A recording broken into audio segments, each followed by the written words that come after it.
चुप रहने के फायदे। गौतम बुद्ध कहते हैं कि इंसान को चुप रहने से धैर्य आता है, धैर्य से ध्यान आता है और ध्यान से इंसान अपने जीवन के प्रति जागरूक होता है। अगर कोई इंसान जानता है कि उसे कब, कहां और क्या बोलना है तो वो वास्तव में बुद्धिमान इंसान कहलाता है और ऐसा इंसान जहां भी जाता है आकर्षण का केंद्र बन जाता है और जो कुछ भी वो करता है उसमें उसे अवश्य सफलता मिलती है। दोस्तों, यदि हम किसी महान व्यक्ति के व्यक्तित्व को देखेंगे तो पता चलेगा कि वो कम बोलते हैं और कम से कम शब्दों में अपनी बात को समाप्त कर देते हैं। गौतम बुद्ध हमेशा कहा करते थे कि हमारी वाणी दुनिया का सबसे खतरनाक हथियार है, जो बिना किसी खून खराबे के लोगों को अंदर ही अंदर मार सकती है। इंसान की वाणी ही इंसान की सबसे बड़ी ताकत होती है, लेकिन ये इंसान की कमजोरी भी हो सकती है। अगर किसी इंसान को पता नहीं कि कब, कहां, कितना और क्या बोलना है, यदि इंसान सही समय पर सही वाणी का प्रयोग करता है तो ये उससे एक सफल इंसान बना सकता है। लेकिन अगर कोई इंसान सही समय पर सही वाणी का प्रयोग नहीं करता है तो ये उसके जीवन को नर्क से भी बदतर बना सकता है। तो दोस्तों, आज मैं आपको चुप रहने के फायदे पर एक गौतम बुद्ध की कहानी सुनाता हूँ। इसे ध्यानपूर्वक सुनो, शायद आपके जीवन में कुछ बदलाव आ जाए। एक बहुत ही प्रसिद्ध बौद्ध गुरु दुनिया के शोरगुल से बहुत दूर पहाड़ों के बीच एक छोटे से जंगल में अकेले रहते थे और वो बहुत ही ध्यानमग्न, शांत स्वभाव के गुरु थे।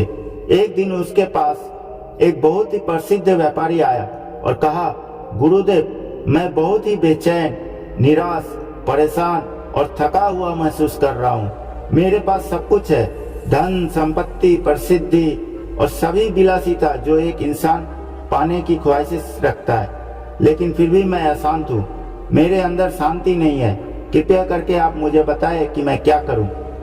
गुरु ने कहा, तुम्हारे परेशानी का समाधान तुम्हारे पास ही है, तुमने कभी भी उसे समाधान करने की कोशिश नहीं की है। व्यापारी ने कहा, मैं कुछ समझा नहीं गुरुदेव। गुरु ने कहा, मेरे बताए हुए मार्ग छोटे हैं परंतु तुम्हारे लिए कठिन होगी। अगर तुम मेरे बताए हुए मार्ग पर चल सकोगे तो तुम्हारे जीवन में कोई अशांति और कोई परेशानी नहीं रहेगी। व्यापारी ने कहा, मैं अपने मन की शांति के लिए कुछ भी करने को तैयार हूँ। तभी गुरु ने शांत स्वर में कहा, अगले 15 दिनों तक तुम मेरे आश्रम में रहोगे और एक साधारण इंसान की तरह रहोगे और इन 15 दिनों तक तुम अकेले मौन में बैठोगे और जितना हो सके कम बोलोगे। व्यापारी गुरु की बात से सहमत हो गया और उसी वक्त मौन में बैठ गया। पहले दिन उसे लगा कि उसका मन साधारण इंसान से ज्यादा विचलित है। उसके मन में तरह तरह के सवाल उठ रहे थे और वो साधारण इंसान की तरह जीवन जीने में असहज महसूस कर रहा था। उसके अंदर बोलने की प्रबल इच्छा थी, पर वो मान गया और कुछ नहीं बोला, एक शब्द भी नहीं, लेकिन वो चुपचाप बैठा रहा। लेकिन जैसे जैसे रात होती गई उसे एक बड़ी शांति का अनुभव हुआ। उसे ये सब बड़ा अजीब लग रहा था। वो अंदर ही अंदर खुश हो रहा था और अपने आप से पूछ रहा था कि बेचैनी कम क्यों हो रही है। अगले दिन व्यापारी एकांत में बैठकर प्रकृति को, फूलों को, पौधों को, आकाश में उड़ते पंछियों को देख रहा था। अपने जीवन में पहली बार वो देख रहा था कि उसके चारों ओर कितनी सुंदर प्रकृति है। वो अपने चारों ओर प्रकृति को देखकर महसूस कर सकता है।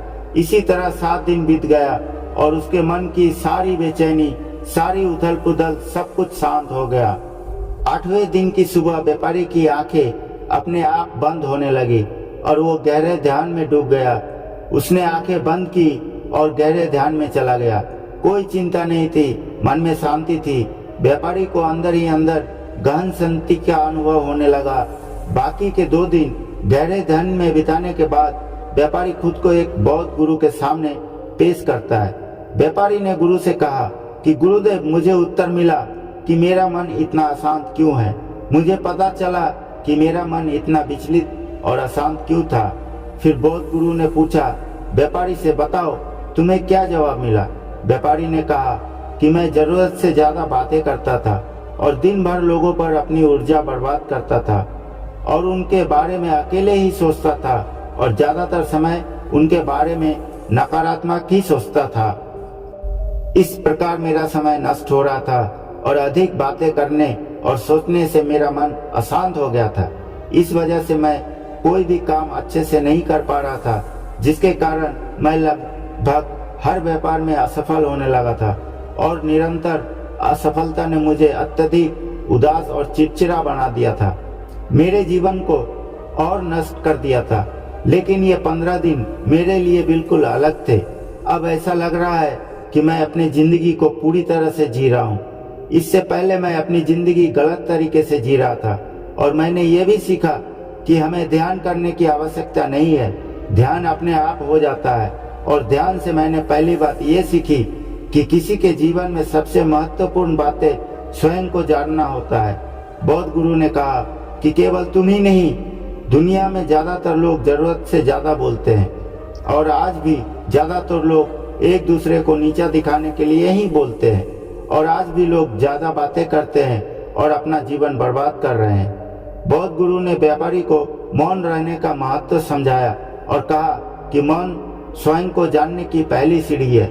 यदि आप मौन नहीं रह सकते हो तो स्वयं को नहीं जान सकते हो। जितना जरूरी हो सके उतना ही बोलो। ज्यादा बोलना हानिकारक होता है। चुप रहोगे तो फायदा होगा, ज्यादातर मुश्किलें कम हो जाएंगी।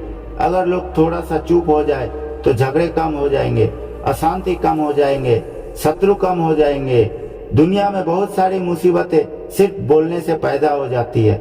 ऐसा कहकर उन्होंने अपनी बातें समाप्त की। इसी के साथ हम इस कहानी को समाप्त करते हैं। दोस्तों, अगर आपको ये कहानी पसंद आई हो तो इस वीडियो को लाइक और शेयर करें और साथ ही साथ चैनल को भी सब्सक्राइब जरूर करें और हमें कमेंट बॉक्स में कमेंट करके जरूर बताएं कहानी कैसी लगी। मिलते हैं अगले वीडियो में एक और नई कहानी के साथ। तब तक आप अपना और अपने परिवार का ख्याल रखें। धन्यवाद।